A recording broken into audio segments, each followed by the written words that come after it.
Hai millennials, balik di channel aku Alan Brindrawan. Aku mau turut berduka cita untuk Glenn Fredly. Semoga musisi Indonesia kita yang baik banget ini dan sekeluarganya itu bisa benar-benar ditambahkan dan diterima di sisi Tuhan Yang Maha Esa ya untuk Glenn Fredly ya. Dan riwayat dari sakit si Glenn Fredly ini sebenarnya menandakan bahwa sekarang ini kita sakit tuh benar-benar cukup bahaya. Karena apa? Rumah sakit sedang fokus terhadap virus corona ini. Nah, kemarin juga aku ada kasus teman kerabat yang sebenarnya sakit jantung, tapi memang ada cerita bahwa dia tidak bisa ditangani oleh pihak rumah sakit karena mungkin ada faktor takut juga, karena jantung ini kan juga bisa ke paru-paru dan juga ada ketidakmampuan untuk pihak dokter ini bisa menangani karena banyaknya kasus penyakit terutama corona. Nah, bicara tentang hidup dan mati sebenarnya itu bicara tentang riwayat kesehatan kita dan juga tentang tanggung jawab kita dengan hidup kita. Kebayang gak sih kalau misalkan sekarang banyak banget penyakit yang bisa merenggut nyawa yang gak pernah kita duga gitu. Dulu ada flu burung, ada juga influenza. Hanya influenza aja bisa buat orang mati gitu. Ada juga tipes itu ada juga gitu, demam berdarah. Dan sekarang ini virus corona. Dan yang anehnya umur itu makin lama makin pendek. Kebayang gak sih kalau misalkan banyak banget umur sekarang tuh yang tidak menyentuh di angka 70, bahkan Bung Glenn Fredly ini juga di kisaran 40 sekian. Dan itu menandakan bahwa hidup ini tidak ada yang pernah tahu. Dan jarang sekali saya menemukan umur yang 100 tahun. Nah, kali ini kita juga harus introspeksi kenapa itu bisa terjadi. Pertama, sebenarnya kita tidak pernah mencoba untuk menggaya hidup yang lebih.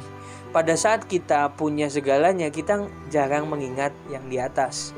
Dan juga termasuk saya juga masih sangat jarang juga untuk mengingat yang di atas. Maka dari itu semoga dari video ini juga mengingatkan saya juga ya. Dan tentang menghargai yang di atas, kita seringkali jadi punya kebiasaan yang cukup buruk, yaitu semuanya serba instan.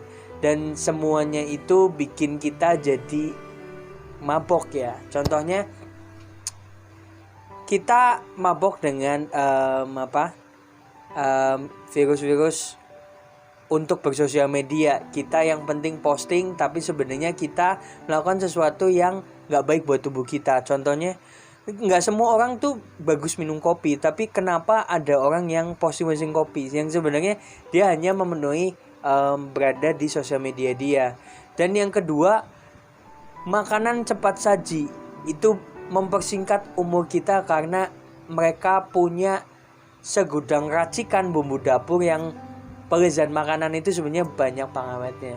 Dan bukan berarti itu baik atau buruk, itu tergantung kalian, karena baik buruknya itu tergantung kalian juga. Kalau kalian tetap kompromi ya itu tetap baik.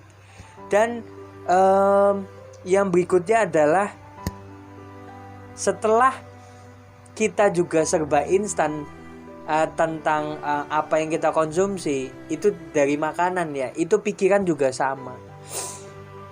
Aku baru nemukan bahwa ada kabar penipuan untuk penjualan online. Jadi dia pembeli ini beli di online untuk masker donasi ke mungkin instansi atau pihak yang memang membutuhkan. Tapi nyatanya yang dikirim bukan masker, tapi yang dikirim itu batu bata. Jadi konsumsi kita yang serba instan itu membuat kita berpikiran instan bahwa aduh, aku mau ngakalin orang nih. Nah, ini yang sebenarnya kita juga harus waspadai teman-teman. pada saat virus corona ini kita seringkali pengen nyumbang, oke, tapi coba lihat dulu komen-komennya, juga lihat dulu ini up to date atau enggak, karena banyak banget yang hacking gitu ya. Aku dulu pernah kasus waktu aku pengen beli investasi, waktu itu ada RX King harga 4 juta apa 6 juta itu King Cobra. Kalau kalian anak motor kalian tahu, itu cuman dihargai 4-6 juta, itu aku beli. Tapi nyatanya itu memang foto asli tapi bukan foto dia gitu. Dia tuh ngehack foto orang itu buat fotonya dia. Nah, ini yang harus kita benar-benar waspadai.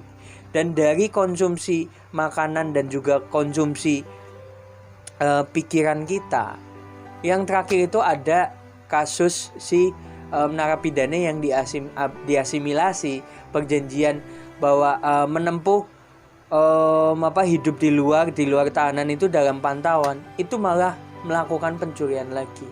Dan di sini pasti Menteri Polhukam ya, untuk hukum dan keamanan negara ini benar-benar bisa menindaklanjuti ya, supaya kita bisa lebih tenang.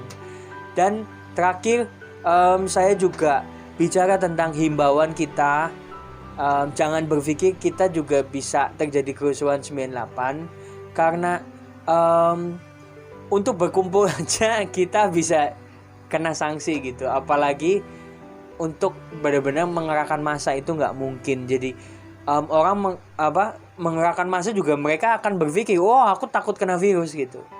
Jadi kesimpulannya kita tuh harus introspeksi untuk menghargai hidup, karena sudah dibuktikan umur kita semakin pendek. Jadi kita jangan menggerutu, kita tetap semangat, ikuti himbauan pemerintah, dan waktunya untuk mendekatkan diri ke Tuhan dan juga ke kerabat kawan-kawan, terutama keluarga kalian. Dan jangan menyalahkan, karena semuanya akan indah pada waktunya. Virus ini bukan kiamat, tapi virus ini menandakan bahwa kita bisa mengakhiri hidup kita dengan cara apapun di era virus corona ini. Kita mau mengeluh atau kita mau berjuang. Itu aja dari aku, Alan Budindrawan. Tetap berjuang di sana buat keluarga yang kamu sayangi. Oke? See you guys. God bless you.